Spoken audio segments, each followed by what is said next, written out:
Hey guys, today we are going to be going over the VWXYZ recommended raid deck and some tips and tricks in general for the raid itself.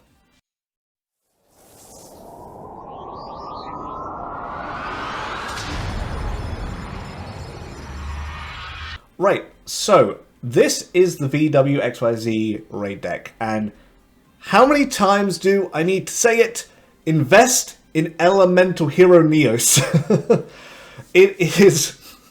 How many raids has this card just been the MVP of now? Like, I know there are other... I almost feel like this card is too broken for raids. There are so many other good cards for raids. Like, you kind of expect to use some of the Guardian monsters in these raids, but they're too slow compared to Neos. Neos is just... It does everything they can do and more effectively. Now, this raid has actually been very, very easy, especially when you get one or two people with you. The boss can go down rather quickly, and as a result, I think a lot of the cards in this deck are kind of going to be up to you and your playstyle. The idea behind this raid is to take out a number of raid monsters. The boss then becomes weakened, and then you can attack his weak point, and then it kind of resets, but there are more powerful raid monsters. The boss also uses a trap card on you, which summons Ojamas into your empty lanes. Now, this can be pretty detrimental to your deck, and I'll show you kind of some tips and tricks for how to stop that from happening if you don't have very many high-level monsters in your deck. But you can also use this as an opportunity to put more high-level monsters in your deck, so to use these Ojamas as like sacrifices for. That's kind of why I have both Blue Eyes and Stardust in. Again, they're not really needed, but I have them both in because, hey, I can get free sacrifices off the Ojamas if I want to. But this is also one of the reasons why Elemental Hero Neos is really, really good, because you get, you can sacrifice these Ojamas, even if you don't have any high levels in your hand, you're always going to get back Neos, so you can sacrifice these Ojamas to free up slots to put down other monsters. And you'll see what I mean when we get into the raid itself. But anyway, I have Blue Eyes and I have Stardust Dragon. I think Stardust is like a special monster in this raid. It gets an extra free anti-raid monster slots. I think Firewall is also the same, which I would put in if I had more of it. And if you don't have a Neos, a Firewall with its raid-only skill unlocked here is actually really, really good. Because, yeah, it's going to be a double sacrifice, but you get a lot of Ojamas, you get a lot of this and that. It's going to be a 2500 that has an additional free anti-raid slots, plus potentially plus more if you have more copies of it. So Firewall Dragon is a very, very good card to put in if you have the raid skill unlocked, which I don't currently, and I only have one copy of it.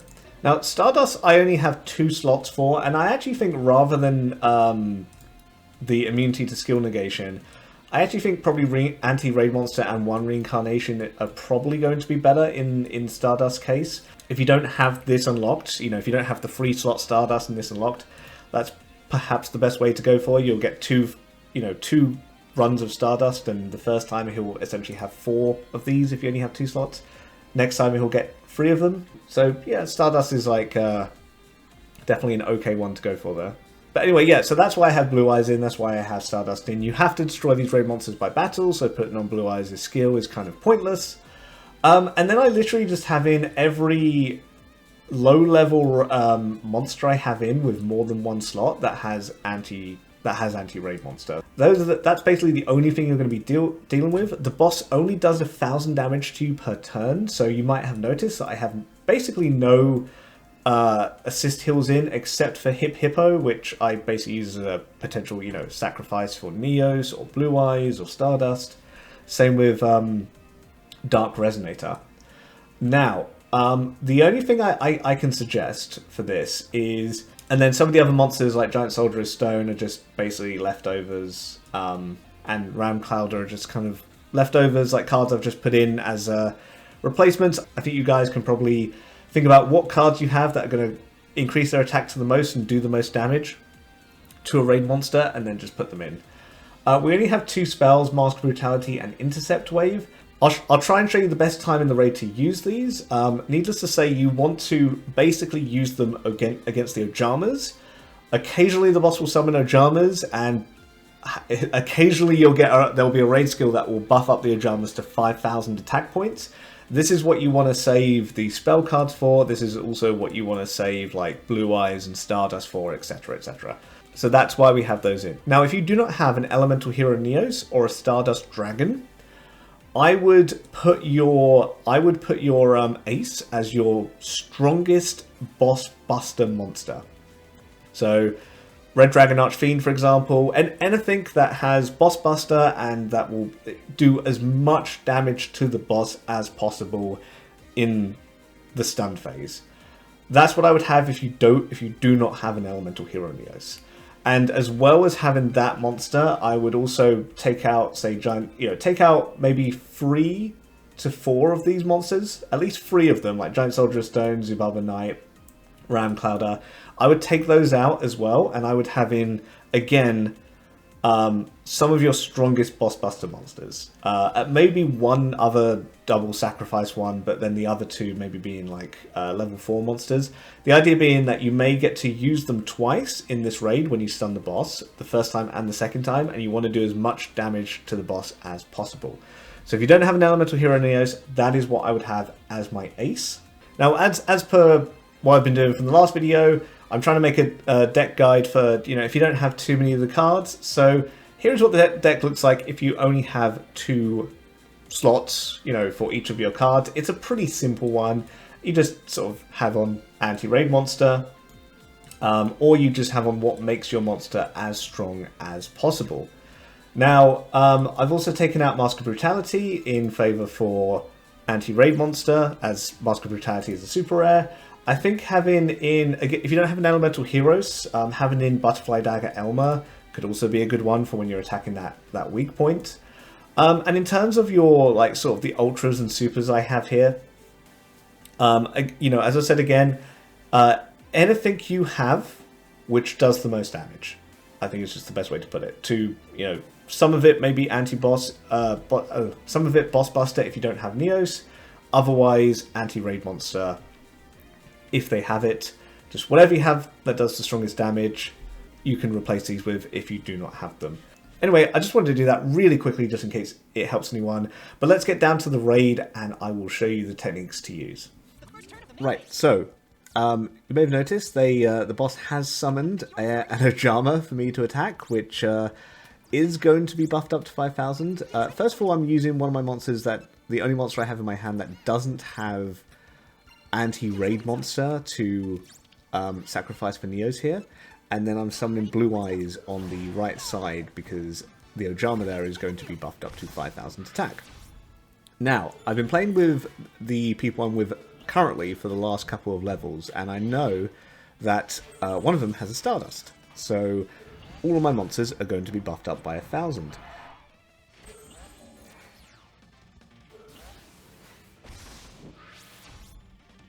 That is the reason why I put Sparkman in defense mode here, because now Sparkman will get buffed up by 1,000 this turn, he'll get buffed up by 1,000 next turn, if the person summons Stardust on the next turn, meaning that even if like an Ojama is summoned in, that next lane, Sparkman is going to have been buffed up by 2,000 by that point, and should be strong enough to take out an Ojama.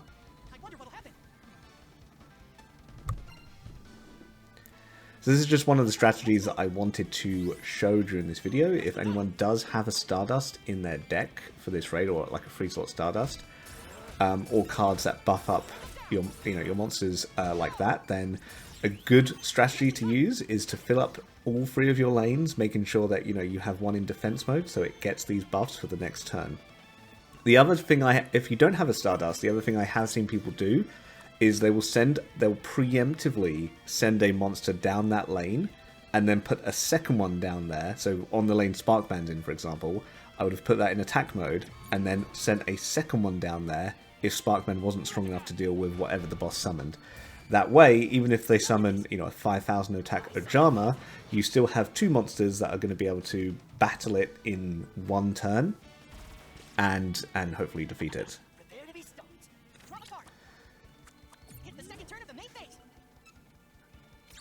So again here, so first of all, yeah, I'm using Blue Eyes since Blue Eyes has served its purpose, sacrificing it for our Neos in the middle.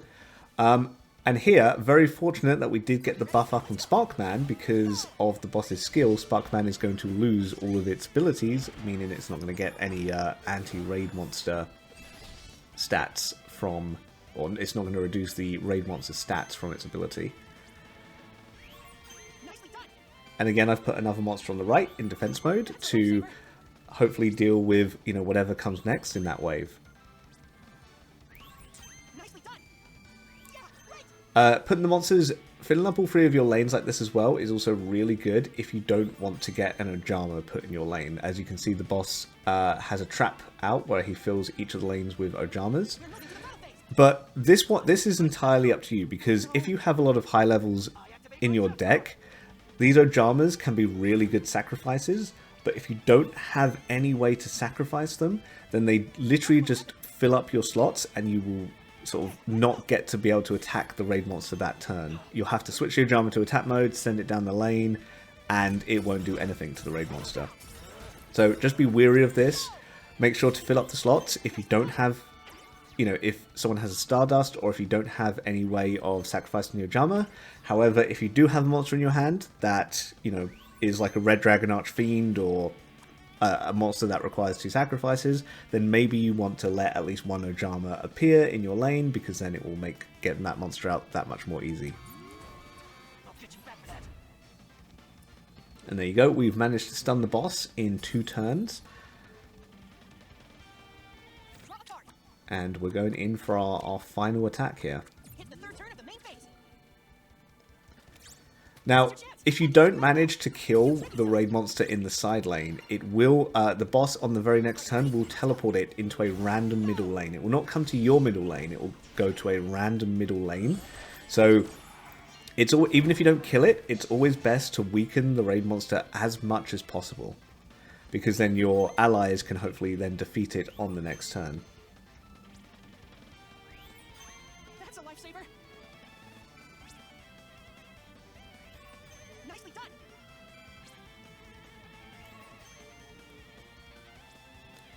And here we're all just summoning our most powerful monsters to attack the raid boss and hopefully defeat it before it even gets a 4th turn. I think this has been the first raid, especially on the highest level of difficulty, that we have been able to defeat so quickly.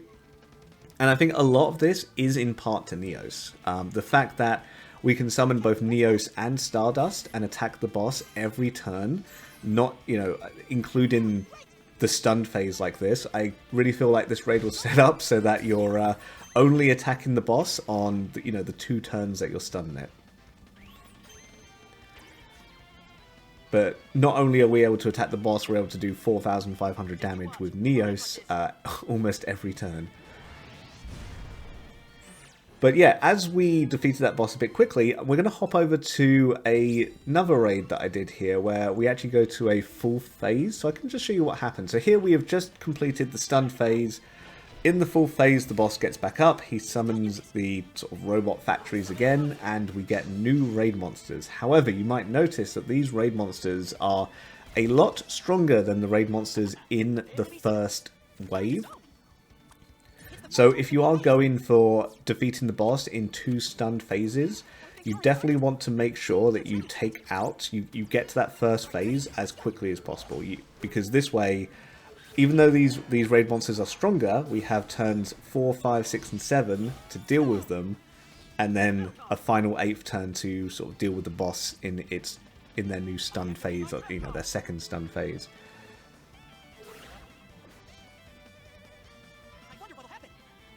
So I just wanted to kind of show what happens if you don't defeat the boss in, you know, that first stunned phase, and just be aware that the raid monsters are going to be stronger. You probably are going to have more difficulty with them. They are more than likely, your monsters are not going to be able to defeat them, and they are going to be teleported to the middle on the next turn. So you might need 1 extra turn in order to stun the boss with dealing with these kind of raid monsters here.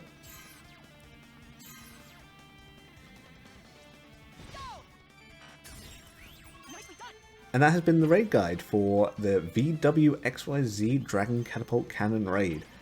Hope you guys got something out of this. Hope you enjoyed it. Let me know in the comments if this helped at all, or if you want me to do anything differently in these kind of raid guides. But anyway, thank you very much for watching, and I will see you in the next one.